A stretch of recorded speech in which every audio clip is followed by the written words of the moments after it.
ख़बर शामिल कंदासीं दादू खां, जिते मकानी चूंडनि जे हवाले सां अव्हांखे ॿुधाईंदासीं। इलेक्शन कमीशन जी टीम दादू पहुची वई आहे। डीसी पारां ब्रीफिंग ॾिनी वई आहे। अहम ख़बर अव्हां सां शेयर कयूं पिया दादू खां, जिते इलेक्शन कमीशन जी टीम दादू पहुची वई आहे। डीसी पारां ब्रीफिंग भी ॾिनी वई आहे। डीसी कैनशाह ऐं मेहर तालकनि में मकानी चूंडूं मुलतवी करण जी तजवीज़ ॾेई छॾी आहे। इन जा वधीक तफ़सील मालूम कंदासीं। लाइन ते मौजूद आहे केटीएन न्यूज़ रिपोर्टर निज़ाम शेख। जी निज़ाम शेख, छा तफ़सील आहिनि?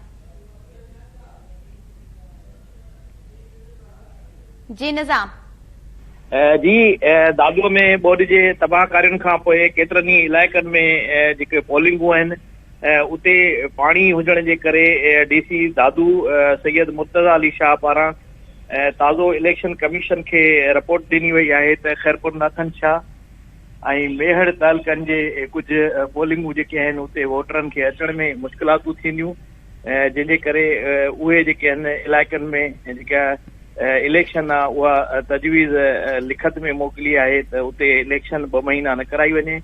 उन जो इलेक्शन कमीशन नोटिस वरितो आहे ऐं हिन वक़्तु कैनशाह ऐं मेहर जे बोर्ड मुतासिर इलाइक़नि में टीम पहुती आहे। सूबाई इलेक्शन कमिश्नर ऐं जॉइंट इलेक्शन कमीशन कमेटी जा अमलदार डीसी दादू ऐं ॿिया मक़ामी अमलदार आहिनि, उहे बोर्ड मुतासिर ऐं पोलिंगुनि जो जाइज़ो वठी रहिया आहिनि।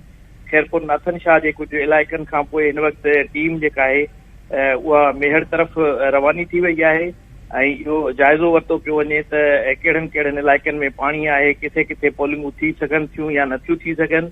ऐं joint provincial election commissioner Ali Asghar Sial आहे उहो इन जाइज़ो वठी रहियो आहे। उहो डीसी दादू सां ऐं ॿिए अमले सां गॾु ऐं ज़रियनि खां मालूम थियो आहे त डीसी दादू सैयद मुर्तज़ा अली शाह इलेक्शन कमीशन खे जेका रिपोर्ट उमाणी हुई उन खां पोइ उन जो नोटिस वरितो वियो आहे ऐं जाइज़े लाइ टीम उमाणी वई आहे ऐं इलेक्शन कमेटी कैनशाह मेहर जे मिड़नी पोलिंगनि वारनि इलाइक़नि जो जाइज़ो वठण लाइ 2 ॾींहं हिते कैंप क़ाइमु कंदी ऐं समूरियूं पोलिंगूं ॾिसण खां पोइ हतमी फ़ैसिलो कयो वेंदो त कहिड़नि इलाइक़नि में इलेक्शन मकानी इदारनि जी थींदी या कहिड़नि में न थींदी।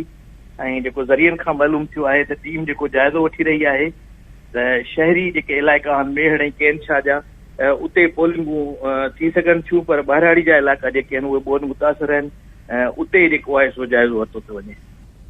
ठीकु आहे, वॾी महिरबानी नाज़िम दादू खान, निज़ाम शेख तफ़सील ॾिना आहिनि।